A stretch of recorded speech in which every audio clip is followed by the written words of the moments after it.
Alrighty. So welcome to week 10 of our little, oh, my volume is a bit high. 1 second. Okay. So welcome to week 10, situational theories, applications 2. Can't believe we only have a few weeks left. We have just one more lecture, and then we have our special in-class tutorial. And then we have our exam. So thanks to those of you who came, to those of you who are here today. I know that the essays due, so there's usually less attendance on essay due dates. I always try to make the readings a little bit more fun on these days, or a little bit lighter also, because I know, it's harder to do the readings when you have something due that day. So hopefully you enjoyed these articles, in particular the Hitmen one. It's definitely, it's obviously a heavy topic, heavy cookies, talking about murder and killing and all of that.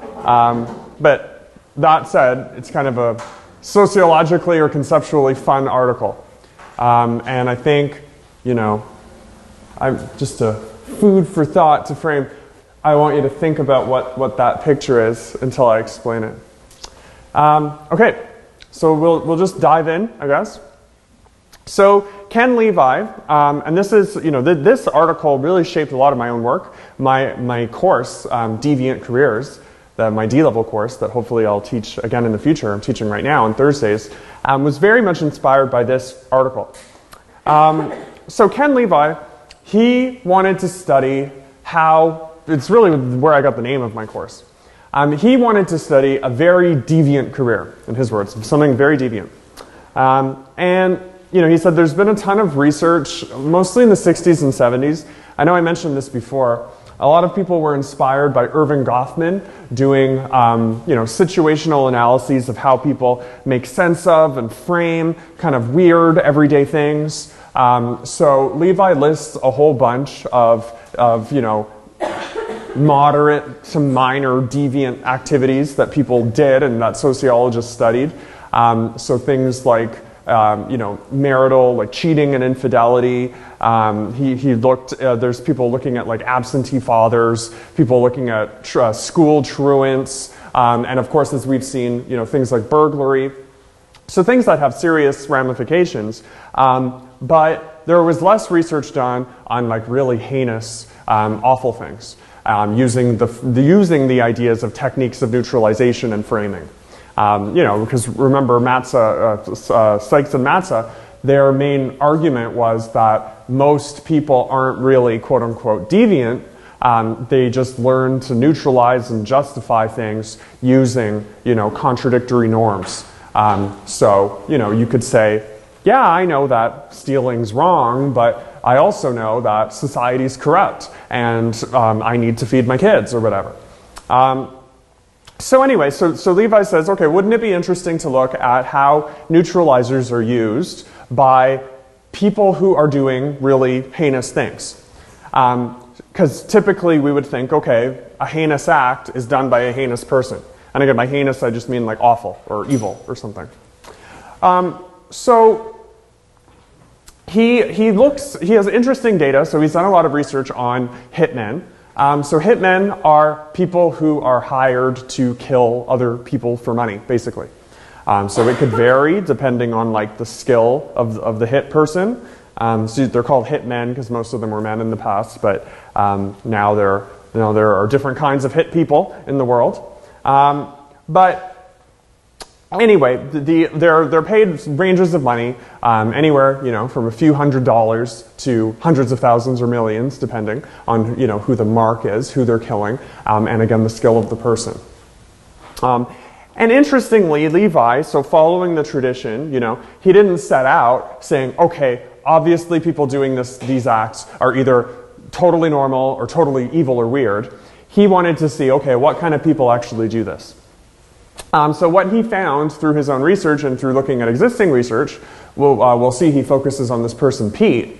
But he finds stuff very much in line with Sykes and Matza. Namely, he finds that hit people consider themselves to be mostly ordinary. They don't see themselves as being, these awful, unlaw-abiding citizens or whatever, or these people that, these bloodthirsty killers. They see themselves as just doing a job that may have some, moral grayness to it. So his empirical question is, and theoretical question, is how does a person who sees homicide as unlawful, self-serving, and intentional come to engage in this act?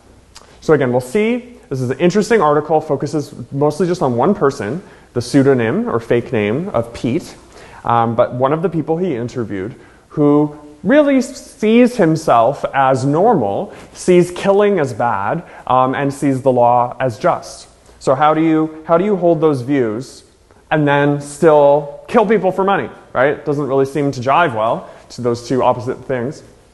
So following the techniques of neutralization, he says, well, the only thing that would make sense of this are neutralizers. So, but it's interesting because it seems these people have even less neutralizers that they could use. So as we'll see, he talks specifically about these. He has a series of neutralizers, but interestingly, his neutralizers that he talks about are much more linguistic. I mean, all neutralizers are linguistic, like they're words, but what we'll really see with the process of the hitman is in order to convince themselves that what they're doing is actually, okay, that it won't cause them to have what he calls a frame break, literally where their definition of the situation, their understanding of themselves, of what they're doing, where it shatters. In order for them to not do that, they have to repeatedly, like literally tell themselves that they're not killing, they're not hitting people, they're hitting marks, and so on and so forth. So it's a very linguistic process of them kind of pepping themselves up and calming themselves down when they start to think kind of unconsciously and automatically, oh my God, I'm killing someone for money, I'm evil. And again, they try to unpack and dissect that using these linguistic techniques that they're trained. So kind of like the well-bred salesman, how they would learn about the different character roles and the different alibis and aliases. This is the very similar process, except it's much more personal because you're kind of trained in the field and then you're out by yourself. There's not the same kind of subculture.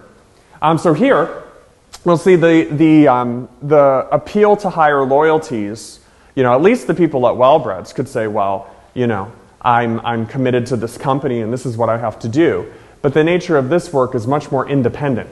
So they have less of that organizational element. Yes, they have a trainer, but kind of once they're trained, they're out on their own and they're getting contracts on their own. So they can't say, I'm doing it for someone. Oftentimes the people paying them are hidden, like they don't know who's paying them. So they have less. So it's a much more internal kind of reflective process that they have to do. So again, the biggest ones, so fitting in with the techniques of neutralization article, the biggest ones that they do are denying the victim and denying responsibility. Oh, sorry, the screen's just a bit dark here. Let me see where. Oops. Okay. What's it called? The biggest ones that they have are denying the victim and denying responsibility.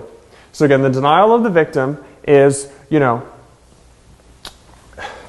this is not, I'm not going with people at all. That's crossed out.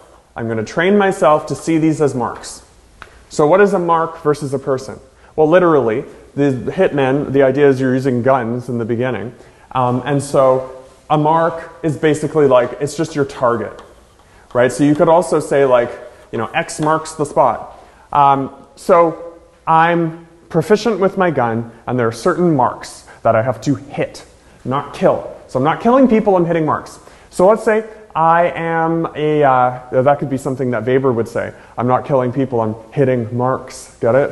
Dun-dun-dun. Lame sociology jokes 101. Anyway, so hitting marks is, again, they're given a contract. They think, I am being paid to do this work. Their automatic response, obviously, as a human that knows what they're doing, speaking the same language as the hirer or whatever, is, okay, I'm being paid $10,000 to kill a person. But I'm not really killing a person, I'm hitting a mark. Why am I doing that? Because this is a job. And then they can go on to neutralize. Remember I said the neutralization usually happens it's like a cascade, it's a flood, and it's very emotional. So I'm hitting a mark. They probably had it coming. Why would this person want to kill this person so badly? They probably had it coming. They're probably rich, they probably have a lot going on, and I'm not really killing them anyway. I'm just hitting a mark, this is just a job. So again, the way these neutralizers are used, it's not so mechanical. I can't just tell you a formula for how people use them, but think of the person again. I'm an otherwise law-abiding citizen. For whatever reason, I decided I need money, or I want to do this kind of work for thrills. Remember, we've covered all sorts of different theories for why people would want to do this. Maybe the person's experiencing strain. Maybe they have no self-control. You can't know. You can't really tell. But at this point, they have to neutralize their own doubts. So those are the biggest ones. And again, that's because most people in this line of work, and most lines of work, even other hired guns and killers, we'll see where Pete actually has a frame break to put this in practice. But most cannot do this very easily if they think they're actually killing innocent people. Think of the killing during wartime, right? You're not killing in the war, you're fighting for your country. You're saving innocent people in your country.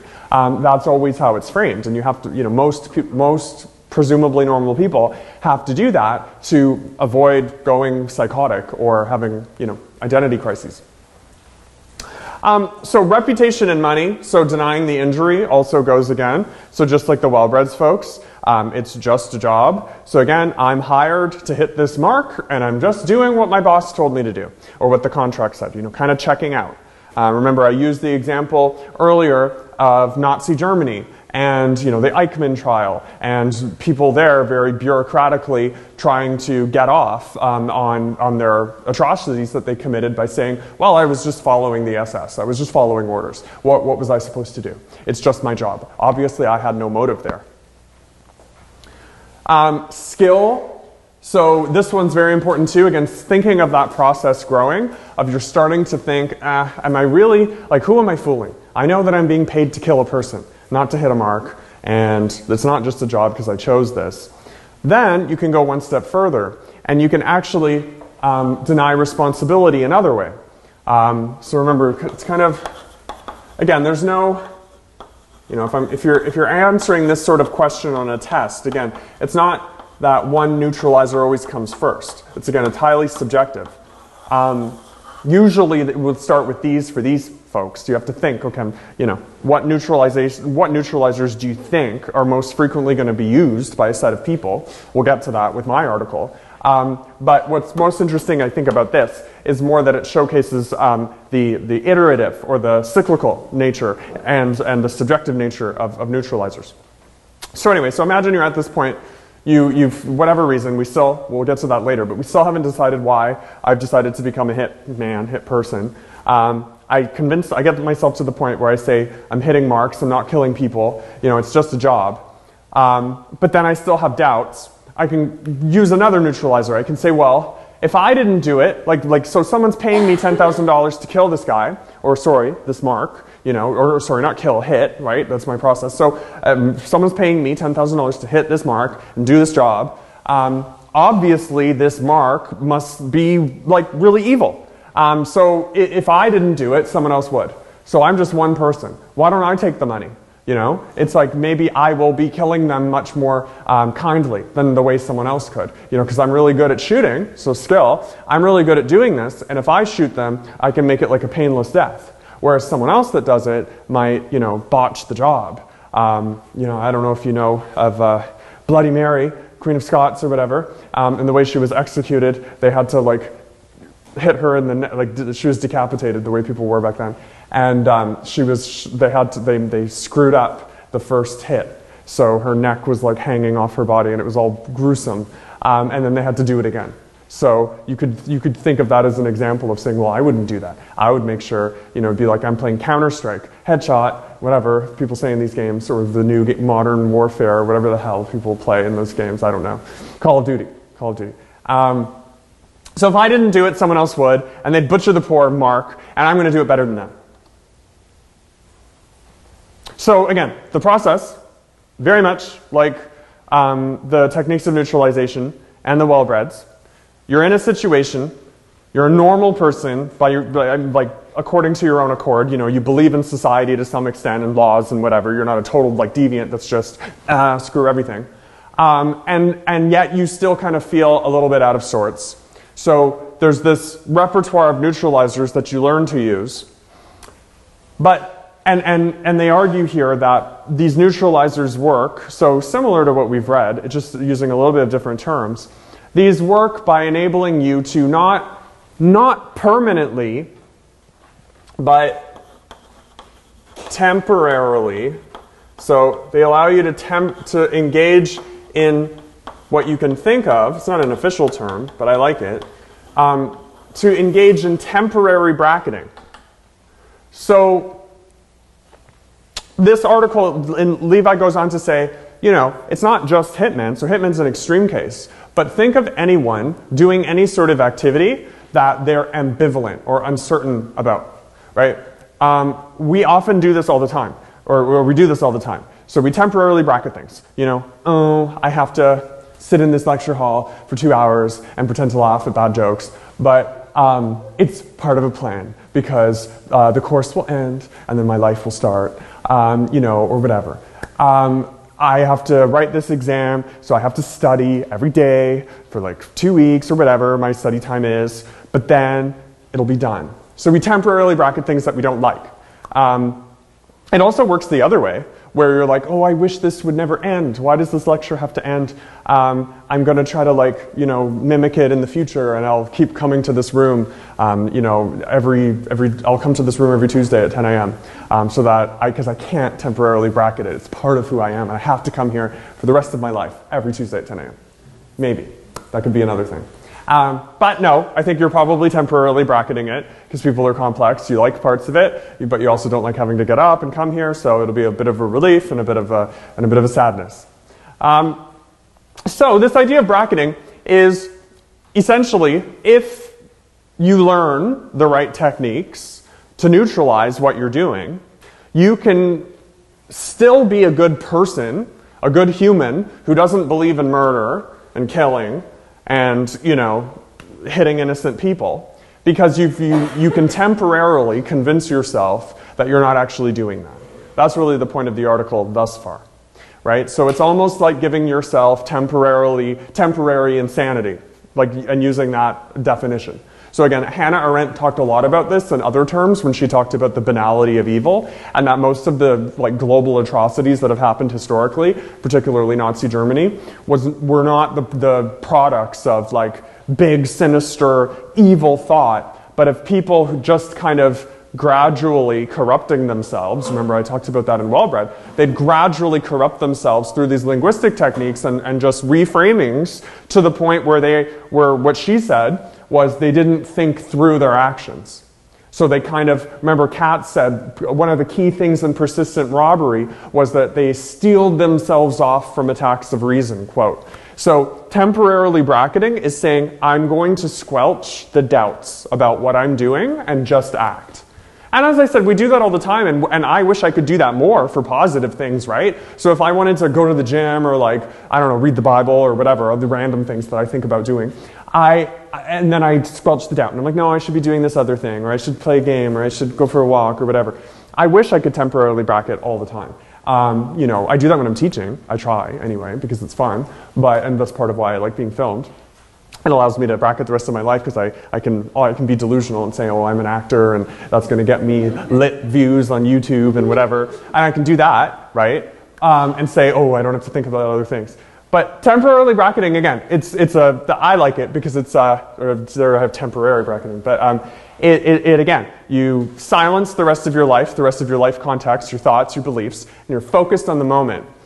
What's interesting for these things, though, is, as we'll see, The key to doing something that you disagree with is to actually disattend to it and kind of warp your perception of it. So again, you do not want to focus on the fact that you're killing a person, but you convince yourself, no, this is just a mark, I'm not going to think about that, I'm just going to kind of do what I'm convincing myself this really is. So again, a good study strategy, if you're studying something you really don't like, that's why I know a lot of students use like nice notebooks and different colored pens. You know, you try to make it fun, and you're saying like, I'm actually, you know, back in kindergarten just drawing, and I'm drawing these nice cells and whatever, and these aren't cells, these are like little, you know, I'm an anime artist, and this is my new repertoire, and this is my portfolio. I don't know, maybe some people go that far. I see people drawing a lot in class, so I'm hoping that's what they're doing. You know, they're temporarily bracketing and saying, okay, I have to learn about differential association, so I'm going to draw like an anime of like Naruto and Bleach and whatever the hell people watch, and I'm showing them joining gangs. That way I can remember it and not be in misery. So the question though, as I've said, I would love to be able to temporarily bracket things. It could be so efficient, I could do whatever I want. I could go to med school, I could do anything, because I would just say, okay, I'm just going to study and focus for like, and do the right thing. But that's not that easy, right? And so if I can't even do that for something like trying to psych myself up to like go to the gym or God, like try to go to a yoga class, that's like the biggest trauma in my mind of thinking, of trying to like neutralize that, of like no, people won't think I'm weird, no, people won't think I'm like too tall to be here, no, people won't think I'm inflexible, no, people won't judge me. All those things, and I can't even like neutralize one of those things. How the heck do you expect it to work for something so awful? So putting this in practice, because again, this can be done, how does this happen? Well, so Mr. Pete, the first time, so bringing us to our picture, so neutralizers are part of this process of framing and reframing, right? So it's subjective, but the kind of common ones here, the hit, the mark, the target, the job, all those things, those are how you reframe it. So Pete has entered the situation. He's presumably now about to kill someone. Hit a mark in his terms. So he's reframed it. However, when he tries to do it, he has what's called a frame break. So, a frame break, so that, does anyone know what that picture is? Obviously it's a frame break, but what do you think the picture is? Now that I've explained it, yep? A mirror. Yes. And those are the little shards. And I tried to make the shards around it match the mirror. So yes, my little additions, Emma, I did try to have them add clarity, although it probably looks like it's just part of his hair. But anyway, maybe it is. So Pete, he looks and he's confronted with himself. What is this mirror? It's not physical, it's in his mind, right? He's confronted and he says, oh my God, I'm killing a person. I'm evil. I'm not law-abiding, obviously. I'm a murderer. You know, it's like, you know, I'm studying at Robarts or whatever, my routine that I always had. Well, see, routines are key to silencing that out. And I'm sitting there and I'm looking at, say, like an anthropology book, and I'm having my coloring book in the park, and I'm 6 years old and I'm enjoying myself. And then I don't know, flash of insight or horror, and I'm like, no, I'm not. I'm a dweeb in this frickin' room that looks like I'm part of, you know, they always say Robarts looks like a turkey. So I'm like on the 11th floor of this turkey, and this is awful, and it's sunny outside, and I'm pretending I'm a child, and this is just not the life I imagine myself to have. And then I have a frame break, and then I like drop the class. No, I don't, hopefully. But anyway, so Pete, that's a frame break. The moment, and it's particularly painful, right? Because it's something you've been highly deliberate about. So you psyched yourself up for this. Yeah, I can do it. Yeah, I'm not evil. Yeah. And then it just kind of falls apart. And you're like, whoa. And then piece by piece, like the mirror, like it shatters at first, but then you have all these shards. All your little techniques are there.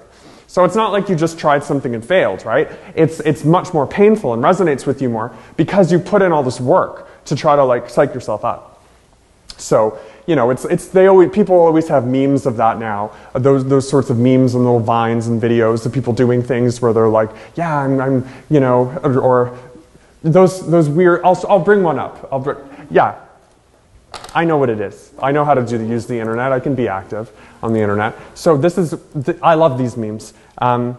What I think I look like. Yeah, my favorite's the water one, if they have it. Well, that's funny for makeup, right? What I think I look like with smoky eyes, what I really look like.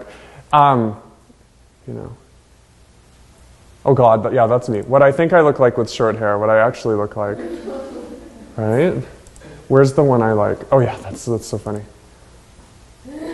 What I feel like when I run, what I'm pretty sure I look like. That's why I don't run in public. Okay. Huh. Anyway, well, there's one I wanted to see. I'll find it during the break. There's one I really like.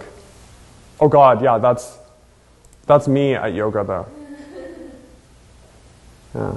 Anyway, so the frame break is when you experience that thing in your mind. When you said, I'm psyching myself up, I'm going to be great, everyone likes me, or whatever, and then in the moment, you yourself are judging yourself that way. So it's not someone else. You know, and I know we all do that. That's why people make those memes, because obviously it's like, you know, you're out, oh, I'm at the beach in my swimsuit, it's good, I worked out, I have my summer body, whatever, and then you see someone really fit or something, and then you're like, oh, why am I here? So, yeah, Zach. So I was just wondering, can one not, like, instead of kind of attempting to minimize the evilness of their actions, can one not kind of look at it from a different perspective and say, yes, what I'm doing right now is objectively horrible and awful, but that doesn't necessarily make me a bad person because I genuinely think I'm a good person. So the fact that I do this thing that's really bad doesn't suddenly invalidate all the other good things I do, and therefore I could do this bad thing fully acknowledging the evilness of it without necessarily having a breakdown of confliction between the view as a good person and the bad action. So instead of kind of incorporating that into one's identity, could they not kind of just keep them separate while still acknowledging that the action in itself is really bad? Oh, definitely. Oh, that's what they're trying to do. The frame break is just, you know, our fallibility as humans. We can't always do that when we want, right? Because I could say that. I could be like, you know, imagine when I was trying to teach the first time, and I said, okay, you know, yeah, it's a class of 150 people, and I'm very nervous, but it's not me, Lawrence, the high school dropout or whatever. I'm seeing myself as that day. I'm a professor, and I even I bought a new blazer and new shoes, and I was like, I'm going to be this. I'm going to be in my role, my person, and I'm going to be all professional. And then I was like scared out of my mind when I was in front of the class, and then it took me like, you know, lecturing over 100 times to then actually do that, right? So everyone's different, but of course that's the goal. This is more just like your intuition or whatever coming out and being like, I'm really just not feeling this, or I can't compartmentalize my actions. Because that's really what that would be. It's like you're compartmentalizing, and that's something you learn to do. Again, in teaching, it's so funny thinking of really starting being filmed last year was the turning point for me, where originally that made me, like, I adopted a persona, and then it kind of like melded, where then my neutralizers or my reframing became my real self, and now I don't know who I am. But that's good, because, you know, I teach deviance, so I'm living proof of whatever, of the nonsense that I teach. But no, it's good stuff. Yeah, Emma. So my question is about the severity of fallibility. Mm-hmm. Because I'm assuming that they occur along a continuum. Yes. From like, well, this doesn't feel good, to like, oh, I'm having a breakdown. Yes. Okay. Is the severity related to the difference between the like kill and hit? Like, is it related to the size of the discrepancy between like identity and behavior, or is it related to the amount of effort that you put in to reconcile those two things? That's a fantastic question. The cop-out answer I'll give is that it could be both, but I would say, I mean, it's both, but I would say you have to look at the case at hand. So imagine someone, you know, those horrible things you see in movies of someone who was like very bullied or very low in self-esteem, then working up the courage to do something for the first time and then having like a horrible reaction from someone. That would be like the most devastating in terms of a frame break. So that's someone who's really like a ton of effort. So I would say effort matters more than the objectivity of what's going on or related to your identity. But the more effort you put in, it's probably because it's related to the identity. So I mean, someone with PTSD who's like, I'm really going to go back to this situation, and then the situation just randomly ends up being like exactly their nightmare. That's something where someone could, be sent off the rails. Versus someone else who's like, yeah, I don't really like this, but I'm just going to go, and then, oh, yeah, I really don't like that. So it's all kind of like, it all links together. Yeah, I would say the biggest, for one word, it would be your expectations. So it would be, if you come in with very hesitant and thinking it's going to go bad, and then it does, that's going to matter more than for someone who's not thinking about it at all. So attention, expectation, that sort of thing. But it's a great question. Imran, did you have your hand up? Yeah, I was going to ask, there's this neutralization. Is that related to things like if someone has wronged you in the past, so you use that to justify your own actions? And I know a somewhat common thing is people that attack people in court who hurt their child or things like that, or who murders a loved one, how they jump at them and stuff. That's clearly wrong. You're going to be environment you're in, and you shouldn't do that type of thing. People there's guards and everything everywhere. You still choose to hurt them in front of everyone. Would that kind of be the same idea as an example? Yeah, and I mean, people often feel that way, and they try to temporarily bracket it, right? So let's say your kid is being bullied by another kid, and then and you talk to their parents, and you've tried to whatever.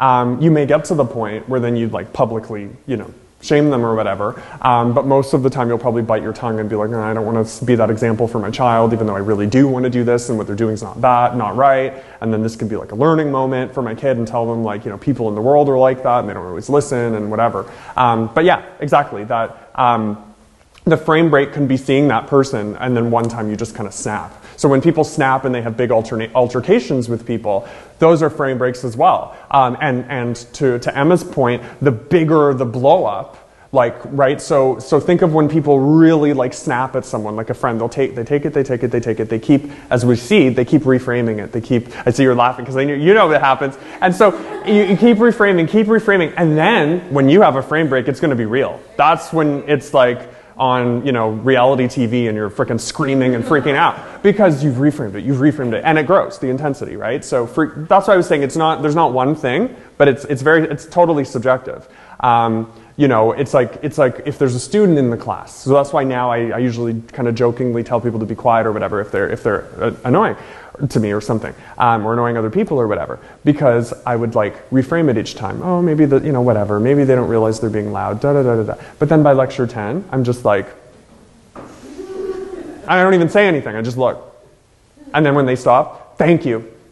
There's me looking at the ghost talker. But so anyway, so that's the process. It builds, and then it's the frame break. That's why most people, unless they have anger issues, in a real sense, psychological sense, they usually don't snap right away at things. If they do, then there's something that's already been reframed within them, right? So anger management helps you with that. So Pete, okay, so again, he had a frame break. The neutralizers he used did not work. How did this happen? So the process. So this is the reframing process. So I'm not going to write them all here because they're there. But this is basically, your questions were all fantastic, and they're all related to this. So possible reframing process. So again, okay. Let's say I wanted to become a hitman. I would have to be willing. Again, he doesn't go super deep. Pete's a private person, so we don't know all his motivations of why he did this. But in the interview, whether he was just, confirmation bias or whatever, wanting to seem good, he seemed as someone law-abiding who kind of chose this because he wanted the money and other reasons he didn't want to disclose. That's fine. So I'm willing. I'm considering killing people for money. I learn the techniques to do this. I'm trained briefly, and they say, okay, you might freak out when you do this. You say you want to do this, but that's why veterans have PTSD all the time, right? So they say, oh, I can do this. I realize I'm not killing people. I'm doing this for my country. I'm saving us. But then they have PTSD when they can't get the dead bodies out of their heads and the gunshot, and they're triggered by so many things, right? So it's one thing to rationalize things. It's another thing to actually do it. So I'm willing to do this. Then I have a frame break, where I literally kind of whoa, I see myself as a monster doing this murder. And so I have two, and so that causes me to have a negative experience. So I feel bad, right? The frame break, like, typically would make you feel bad. So you may be wondering why the negative experience comes after the frame break. It's more that a frame break itself is neutral, right? Like a frame break is literally, I thought one thing and I'm seeing it another way now. So that doesn't always have to be bad. A frame break can be quite positive, right? A frame break is also like an epiphany. Think of what an epiphany is. Like, oh, this book, like I thought it was boring, but actually, wow, this really resonates with me. Like kids, when they, again, I'm Catholic, people will often have religious turning points when they, oh, I have to go to Sunday school or I have to go to church or whatever. Then one time a pastor or something will say something, it will really resonate. And that would be a frame break. You're like, oh, I always thought this was just this thing I had to do, but now I'm really moved by it. So frame breaks can be epiphanies or they can be like traumas, right? So in terms of the spectrum. So anyway, so I'm willing, I encounter a frame break, a traumatic one, not like, yes, I love killing people. Remember that happened at Wellbreds, where some of the people that became sharks, they had positive frame breaks, well, deviant positive. They were like, I love stealing, like I should have done this earlier. But for most people, it was more like, oh, So I encounter a frame break, I feel bad.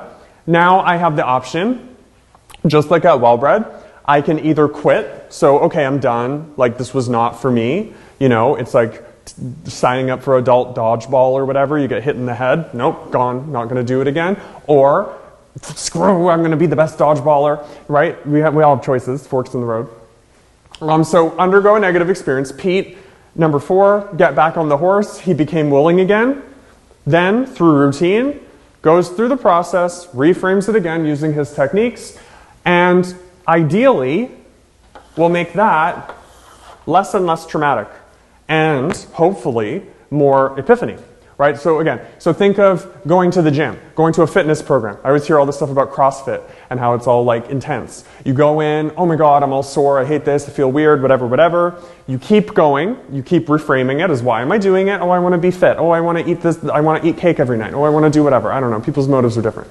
So you say this to yourself over and over, you keep using whatever your tactics are, and then one day, not only does it not become like a trauma for you, but you may actually really look forward to it, right? Sometimes, things in our lives change that way. We come to look forward to things. And then it's like, oh, wow, I actually, it's a habit now and I can do it. It's a routine. So things go from scary to then kind of routine and then to like a positive habit, something you enjoy. So I often think of my friends that say like, there's all these cliches people say or whatever, like the gym is my like sanctuary or whatever. That's one I hear all the time and I'm like, yeah, right. But no, I believe them because I know they find themselves there and it's all peaceful and stuff and I'm like, man, that is not my experience when I'm there. But that's me, literally. That's what we're learning here because I'm in my wonky world of neutralizers and they're just going there having fun. Right? Like your mall walkers, going there having fun. Whereas if I did that, I would be all like, is the freaking store owner going to come out here and like heckle me? I don't know. Anyway, so despite being disgusted with himself, and so again, this is what I love about deviance is, right? It applies to anything, and you can interpret it in an interesting way. We can learn a lot of things from Pete. Pete could be like a self-help guru or something.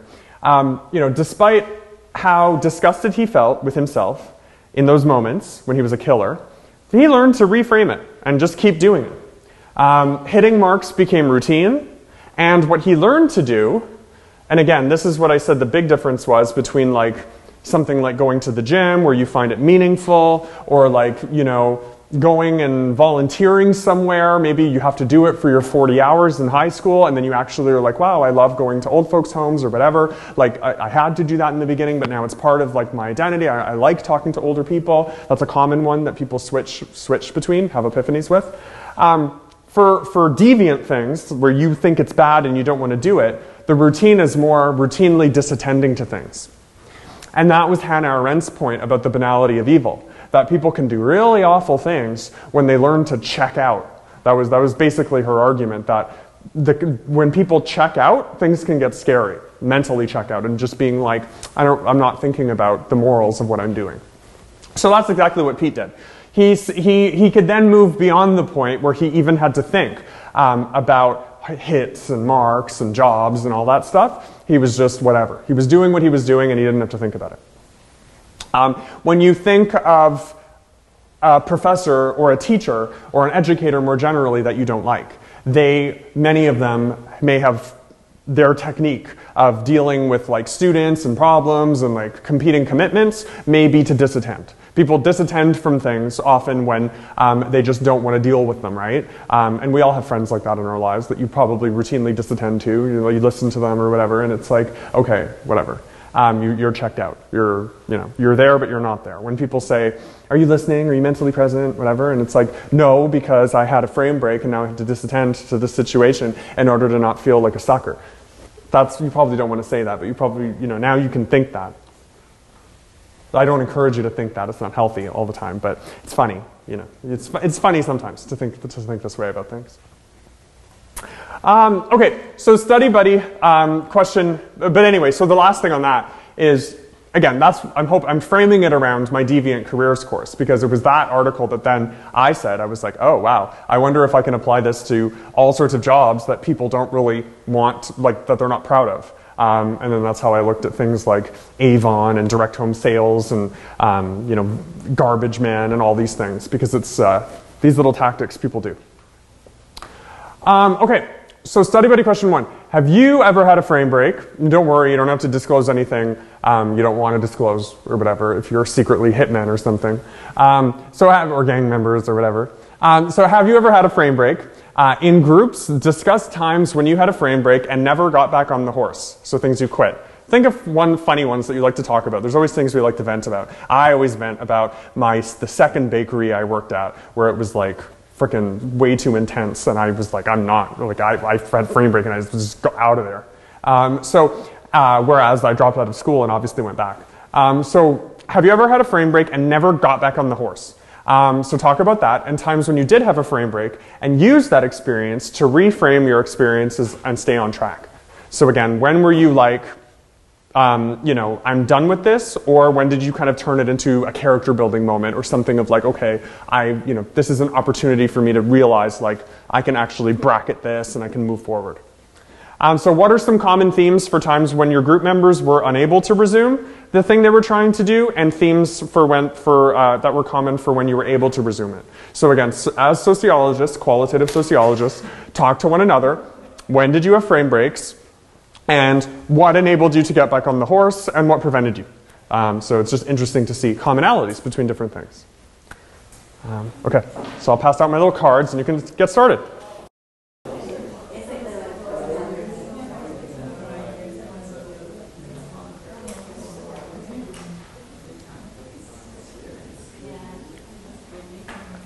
All right, so does anyone want to share any other frame breaks with the class or their group findings?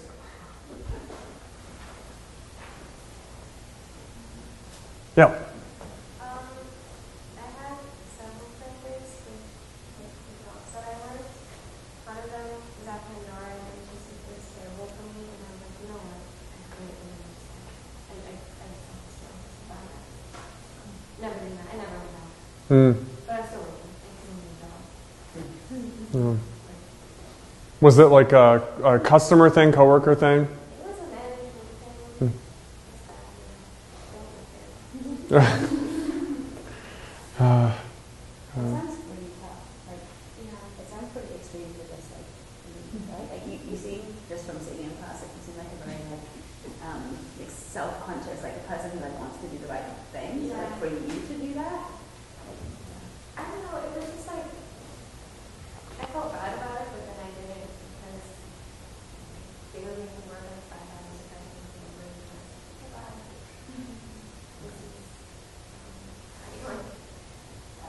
No. Some management issues. Anything else? Oh, yeah. I was saying I have them constantly every day or every morning. I was just telling her that this morning I didn't get enough sleep, not because of the assignment, but just other things that are happening. Well, my daughter, I got her not feeling well. She is bugging me about everything, and of course, I could feels the tension rising, and she's getting annoyed because I'm not giving her the attention she needs. And I realized, okay, we both are going to do this. And then I had to kind of feel myself compressing it. So I got back on track, and I think at the same time we both said, "Mommy, are you okay?" I said, "I'm sorry. I think I'm a little bit overwhelmed. I didn't get enough sleep." So I kind of reframed everything and recognized what was happening. Right. So that's not the first one. The second part of the question, Mm-hmm. I got back on track. Yeah, parents have to do that all the time, right? And parents and relationships, but especially parents, it's all the time reframing it of being like, okay, this is my child, I love them. I know this is going to stop. I know this is temporary. I know that this is, that's, so many shows about that, just the Modern Family, whatever, just like, okay, dealing with it now. And same with people's parents too, like in the other, like when they're older, of like, okay, I know this is like, they're going through things, they're whatever, so, yeah. Yeah, so I took a gap year before I come to university. Like I got offered, but like I took my high school on my country, so that was like very tired. So like during my life, I'm always studying, and I just don't know like when to go. Like I want to have a break. So like after my high school, I told my parents like, oh, I need a break. Like I want to try everything that I never tried. Like it's my life. I want to experience everything. Like so they were like, okay. So like I did my offer, and I got my gap year. I took my piano lessons. I learned French. I traveled around. I had explored things. I tried everything, and then like during the end of the year, I was like, okay, this is boring. This is enough. So I come back to school. That's what I want. And then like after I come to school, I actually feel like more stressful than before because it's being a home year. I've been studying that while. So I come back to school. I actually like it, and I actually know like what I want after the whole year break without like thinking anything. Good, the reframing worked. Yeah. So I worked a job, and I seen like the manager and the owner, like they did some unethical things, but in particular I seen them stealing cash from the cash thing. And then at first I saw like once on the right, he might like, I don't know, something else might happen, might not be him, but I seen it a few times, and then kind of acting shady doing it. And then I seen like a lot of like unethical things, and I was like, I'll just quit this job. And just that. Didn't match with how you thought the work should be and yourself? Oh. All right. Okay, so we'll take a 10-minute break. Then when we get back, we will discuss the, I more just have the second one, my article, just to show you how I used some of this work on neutralizers and stuff, and it's more just an opportunity to kind of see, let me talk about the thought process and kind of how a lot of theories from this class, like they didn't make it into the paper, but more you can just get my thought process on kind of, why I chose the readings for this class that I did, and how it links up with my own research. I thought it would be interesting to have that in the course. All right, so we'll come back in 10 minutes. And if you have any questions, you can come up here and chat.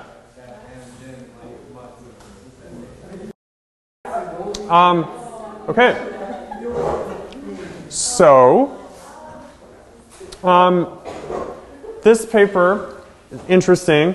Again, I've been revising it for my dissertation, but it's something I published a couple years ago. I started this paper about 5 years ago, so this was something I wrote in grad school. It was in the first year of my PhD. I was in Julian Tanner's class. I don't know if any of you had classes with Julian Tanner, yeah. So he's great. He teaches sociology of education, but his main area, he does like youth stuff, mostly youth deviance, youth crime, that's his main kind of area. So I was in his class, and it was called Youth Deviance, a grad class, and I had to pick a topic. And at the time, I was studying video game addiction and video game play, but it was just a course, and I didn't really have a way of getting any data on that at the time. And then so he told me, he said, well, the way you're approaching these things, he's like, you may not think of it right away, but actually pedophilia could be interesting looking at it online, because there was the whole pedophile priest scandal with the Catholic Church at the time. And so that had resurfaced. That had happened in the 90s, and then there was a bigger one more recently, or a bigger pedophile scare in the 90s, and then a bigger one a few years ago. It's to do with the Catholic Church, mostly in Britain. And so I was like, okay, well, I don't know.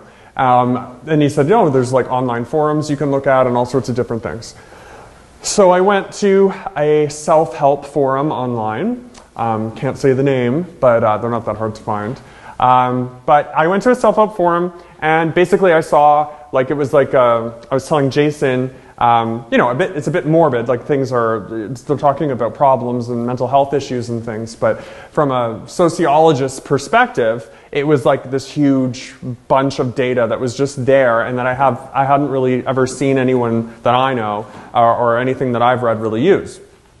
So I was excited, and I then found there were hundreds and hundreds of threads, like conversation posts, between people who identified as non-active pedophiles. So they felt sexual desires towards minors, but they didn't act on it, much like Pete, because they felt repulsed by themselves.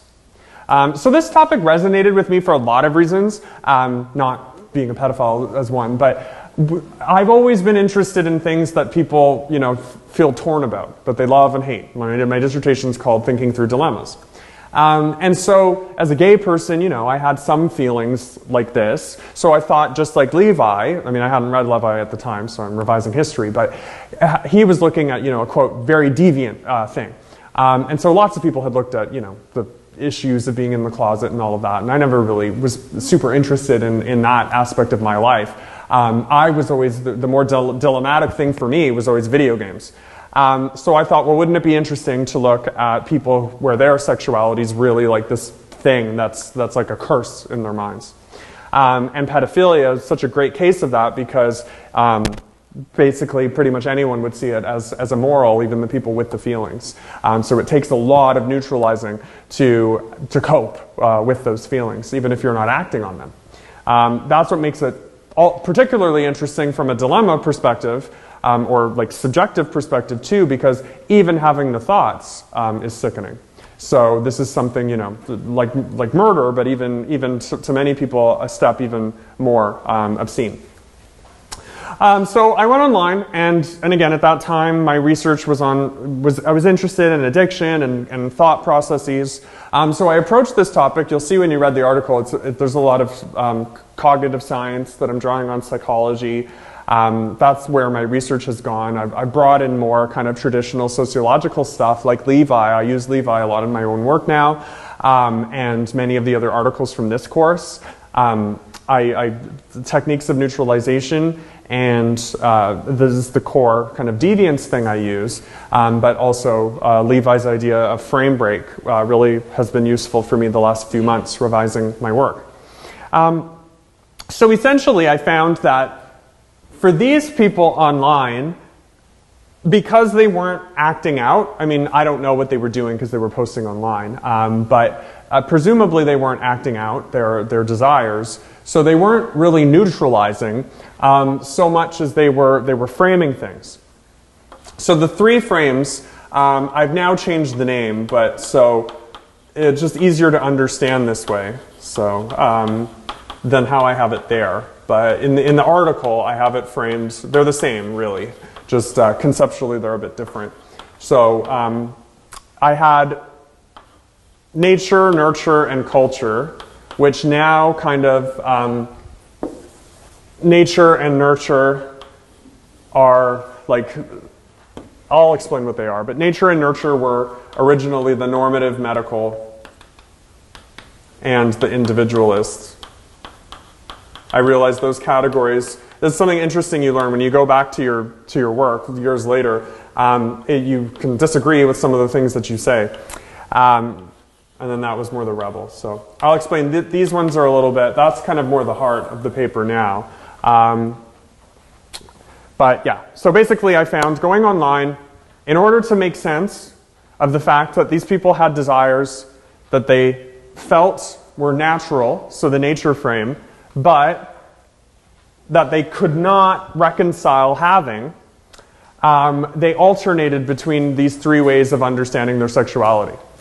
So what you read in the paper, again, normative medical was that it was something that was like a sexuality, like a sexual orientation, like being gay or straight, and that they could kind of control. Individualist addiction was that it was like a kind of personal perversion. And rebel was shifting the focus outside of themselves and onto society, saying, it's just arbitrary taboos and people should be able to be with kids and all of that. My arguments evolved a little bit since then.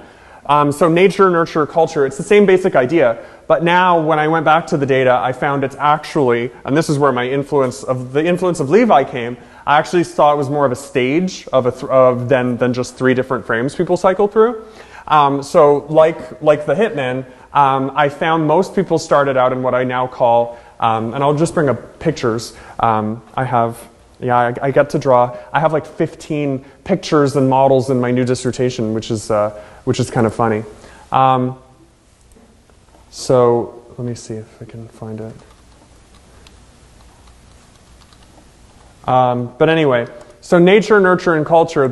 Step 1 is people go online, usually requesting help for their feelings. They want people to, talk them out of it. So they go online, they're like, oh my God, I realized I'm attracted to, say, 10-year-olds, 12-year-olds, whatever. I keep looking at kids in the park, I feel like a freak, like a monster.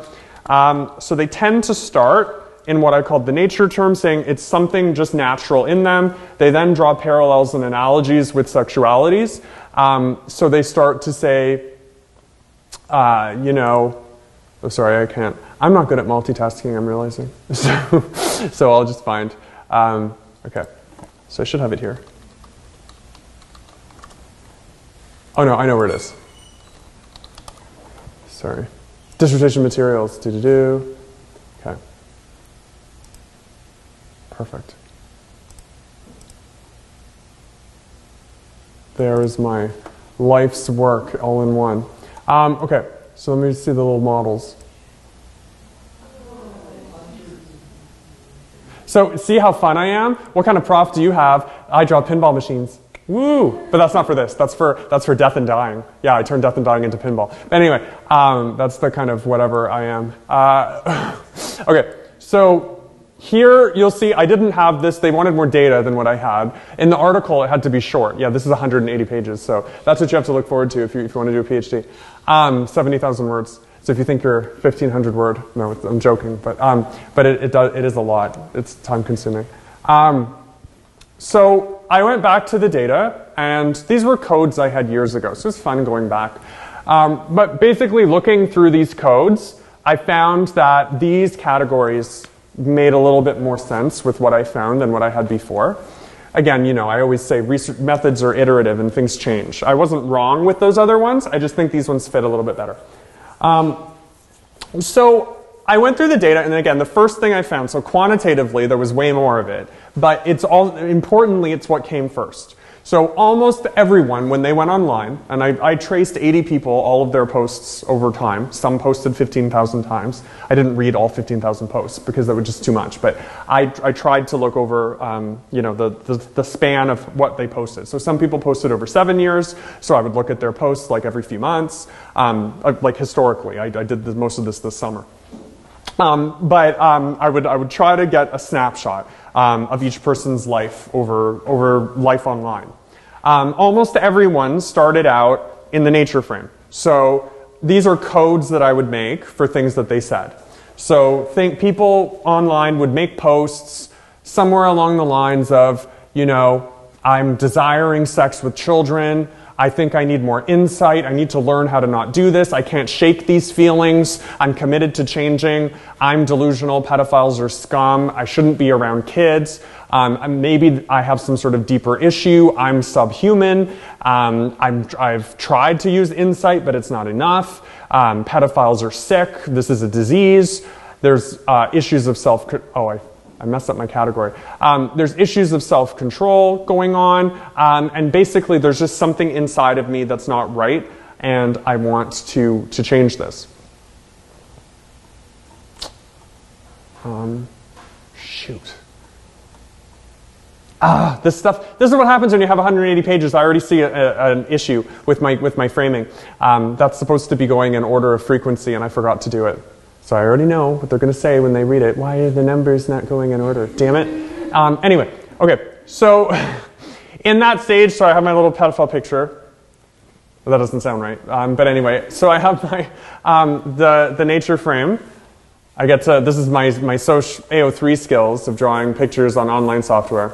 So my nature frame, I chose a brain to indicate. Again, this is a very cerebral frame. They start this way, very personal. So these are just little quotes that I took. So things like, why me? Must be sick or evil. It's like being gay. I'm born perverted. I'm a monster. I didn't choose this. They're freaks. So everything's around that. So here are some examples. I have just some quotes. So this usually involved them feeling at their wits' end. From Jeremy, or quote like all hope's been lost. In these posts, they frame themselves as morally repugnant, vile, and despicable. An example, all that's left in the world is that I can take refuge is in children. Everyone else on the planet's sick. They're the only truly innocent ones. Why do you need to take this away from me? Do you crave sex so much that you would corrupt what innocence is left in this world? From early childhood, I felt compelled to look at girls younger than me. I only realized it was an issue in adulthood. It is a personal problem. Something must be fixed in me. You know what's funny? I used to have fantasies when I was 10 to 11 years old about adopting a young girl and making her my wife when I got older and skipping out on a real life. I didn't slowly drift into pedophilia. I've been one my whole life. I wish I could change. So that was the majority of posts.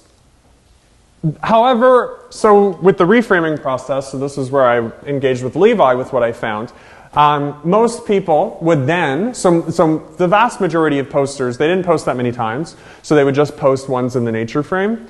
But for those who stayed online, they would usually move to what I called nurture. And so this was, again, think of a thought process. You come online, I hate this part of myself, whether it's my sexuality, whether it's my gaming addiction, whether it's my whatever. I internalize it, I think it's me, I must always be this way. But then you talk to people and they say, no, like, don't be so hard on yourself, you're not acting on it, what was your childhood like? So many of them started going into their childhoods, and then they moved on to what I called the nurture frame. So this was when they said, you know what, maybe I somehow learned this. Maybe it was, the fact that I was sexually assaulted by my uncle. Maybe it was the fact that, I had sexual relationships too early. Maybe I'm still stuck in childhood. So they started feeling, think of the frame break, right? They were having a frame break. I have this sexuality. This is me. It's like I'm gay, except this is something totally sick. This is not a consenting adult. It's a minor. I'm a freak. I should be killed, whatever. And then they start to say, well, maybe I'm savable. Maybe, it's learned and I can unlearn it. Oh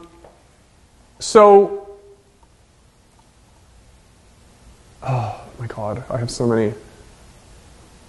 I have another typo there. Damn it, this is endless. Okay, so the nurture frame, a little growing plant. So quote, something was activated in me, I was abused, couldn't have been born like this, I was taught it, something switched, I need to unlearn this, it's like an addiction, I became this.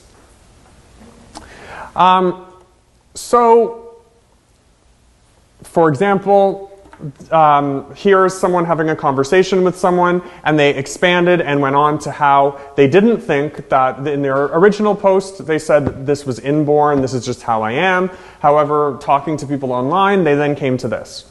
Let me state for the record, I agree with that I struggle with issues like this myself. I don't pretend to understand this. I really don't. I wish to God I wasn't this way, and really if you said you wished you could kill me, I would wholeheartedly agree.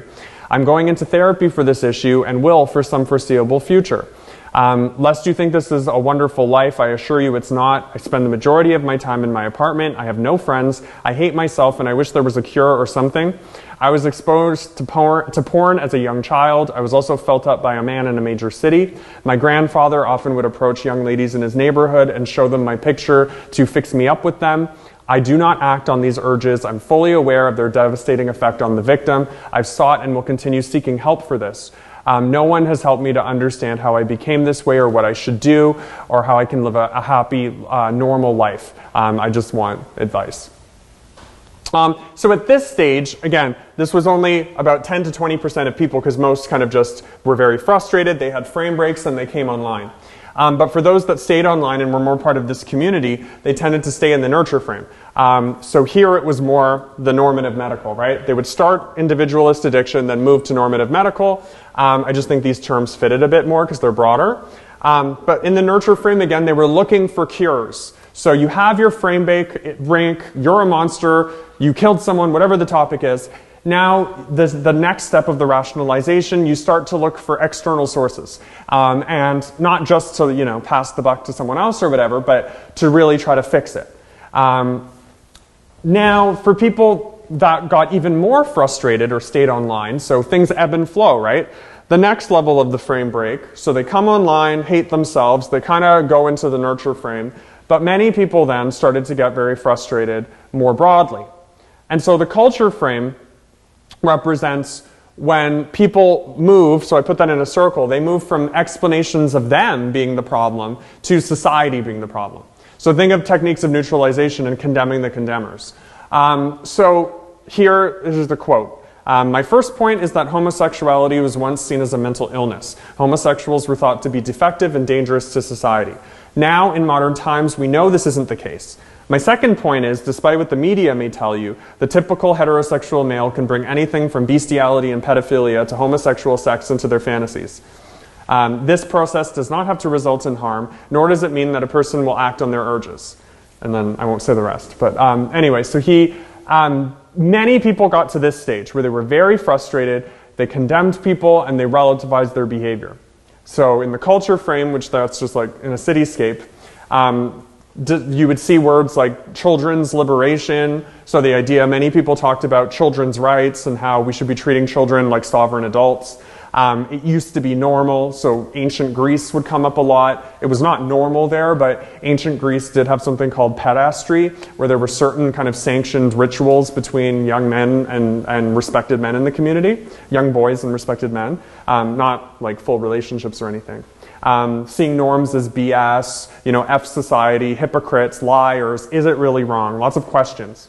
So this was the most uncommon frame, but this would really be, again, when people were at their wits' ends. They would move and say, like, okay, I've tried. This often occurred after people said they had already tried many kinds of therapy.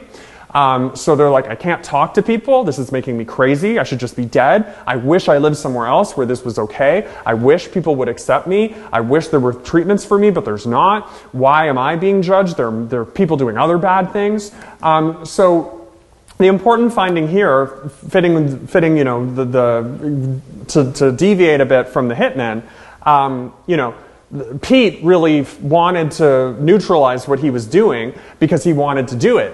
Whereas these people online, when they do neutralize what they're doing, it's only so that they don't kill themselves and feel like monsters.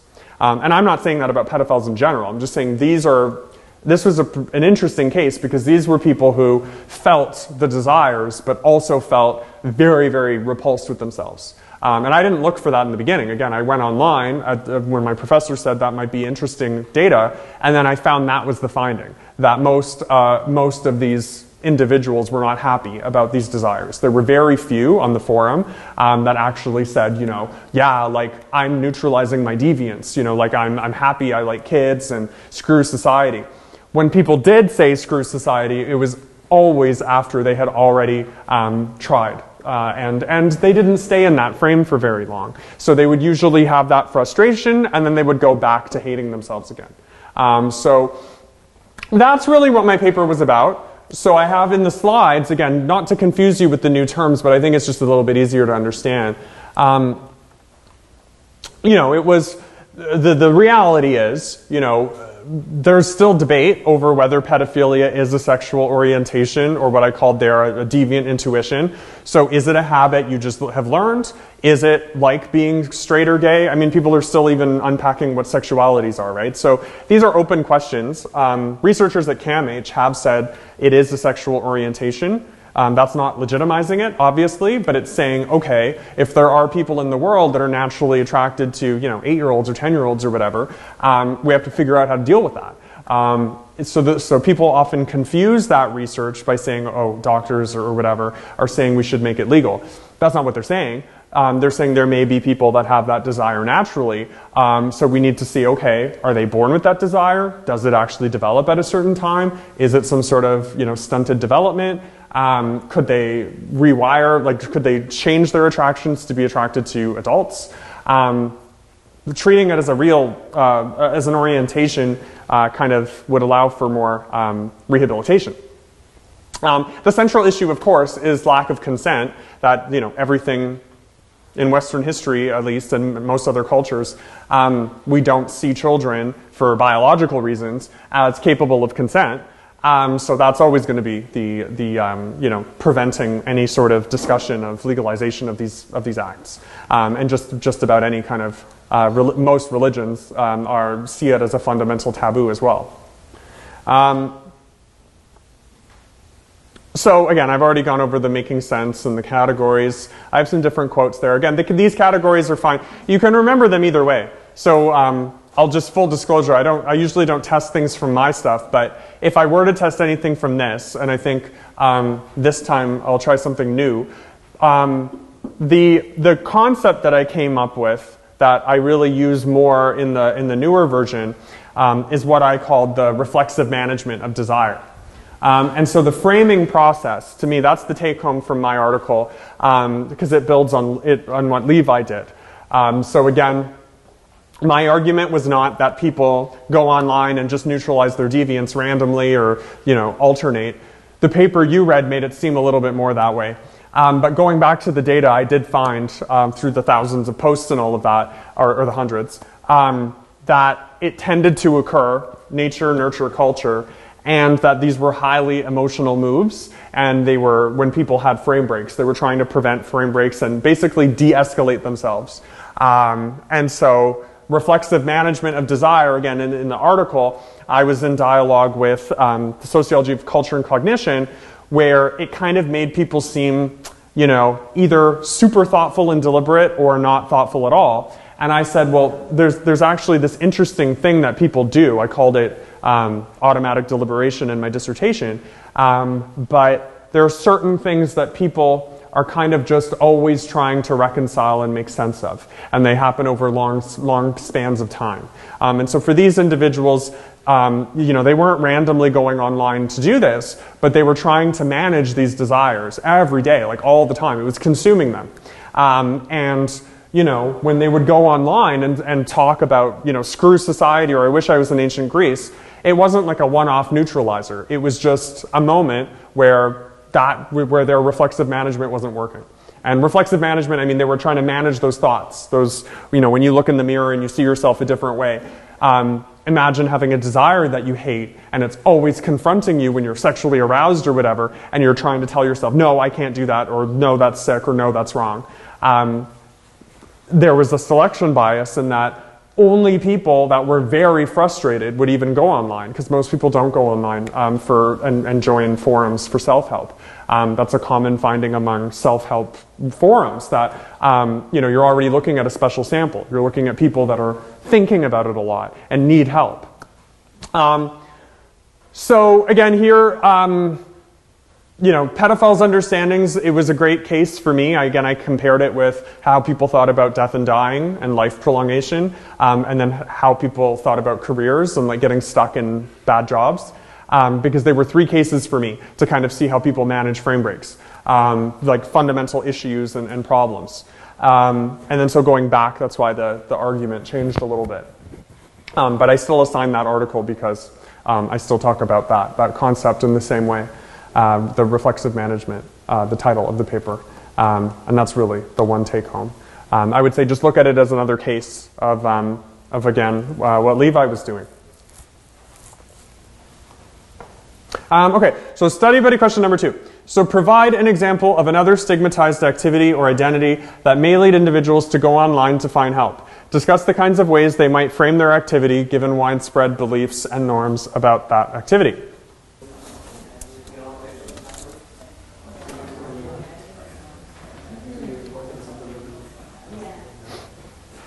All right, okay, so does anyone want to let us know the example they gave up so I can write more papers about more web forum data? Yep.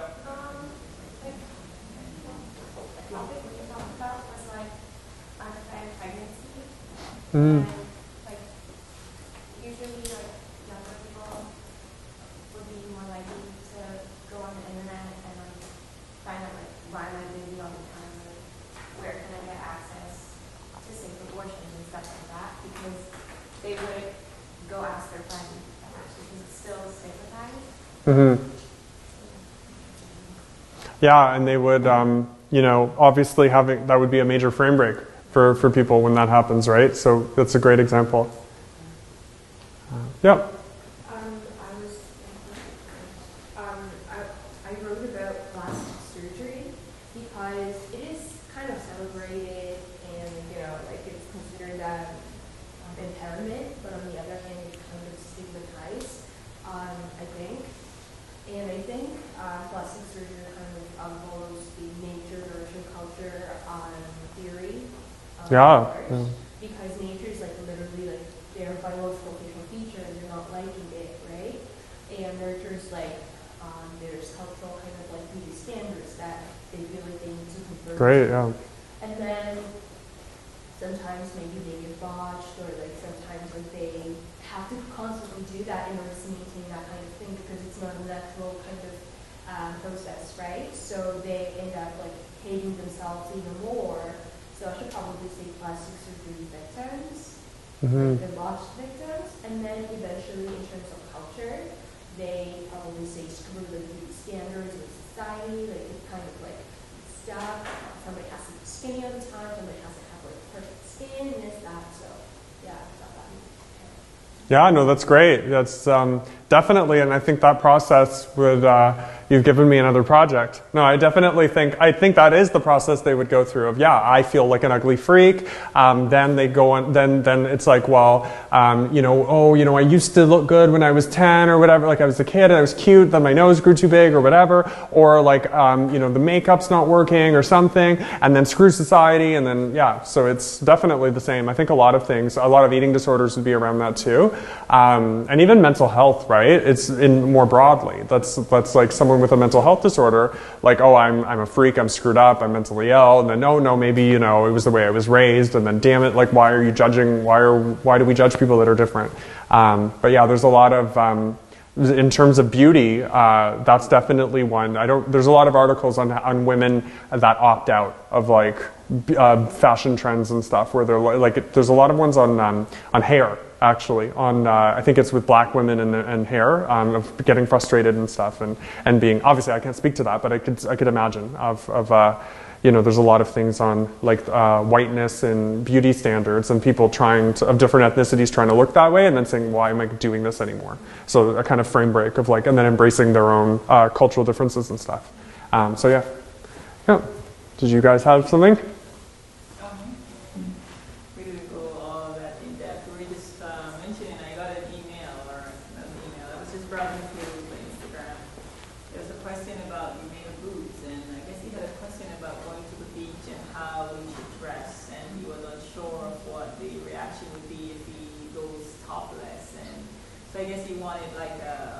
Consensus maybe from the media to see exactly how we should handle that because he didn't feel comfortable going there. I think he was struggling. What do I do?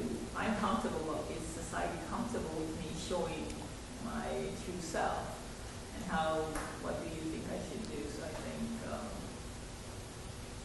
I didn't really go back to see exactly how many people say go ahead or what they suggested. So I think that's one thing that male or single guys when we actually have a bigger. Yeah.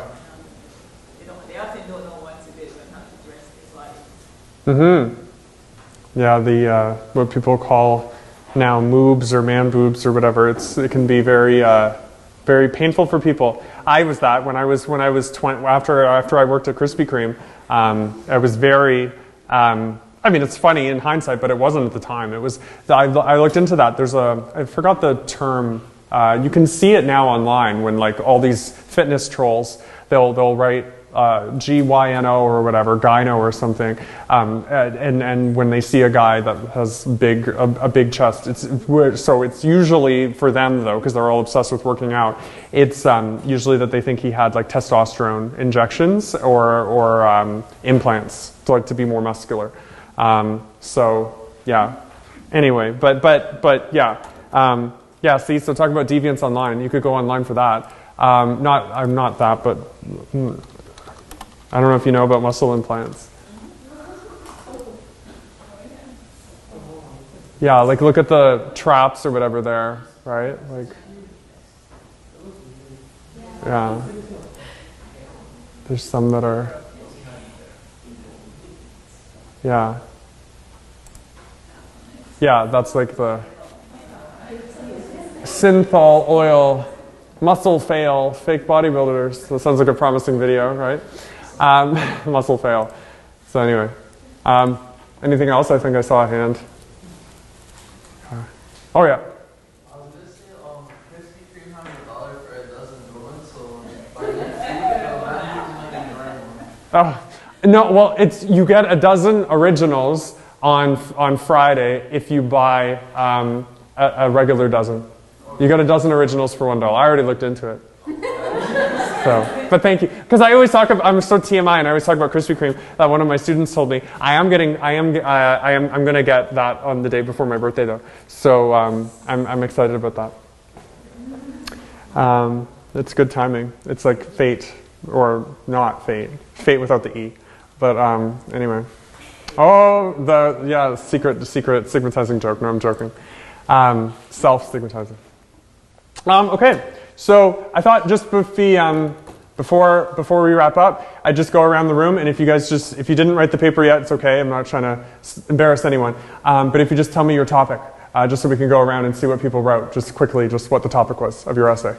I wrote about Trump and why he is able to get away with sexually assaulting women and why people don't hold him to account.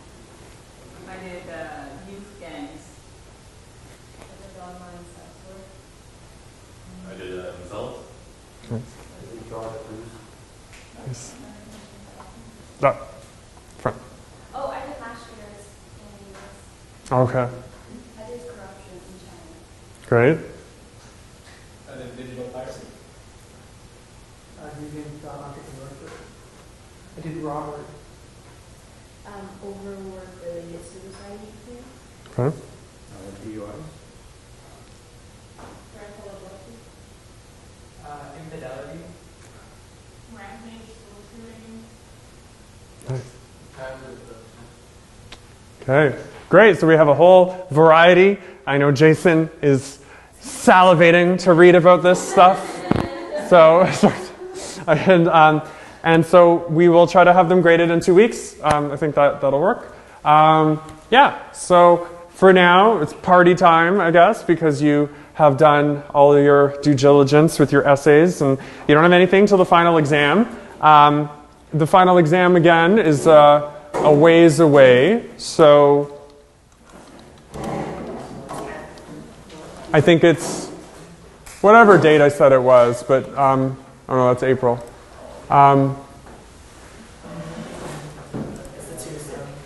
Tuesday. Oh yeah, the 13th, August 13th. So we still have 2 classes left though. So next week, yeah, I think it's the 13th. So we have class next week. It's our final New Directions one. And then the week after that is me and Jason doing our little our dog and pony show up here of our in-class tutorial. Remember the special last tutorial. All right, so read those articles. Come with any questions that you may have, and then I will see you then.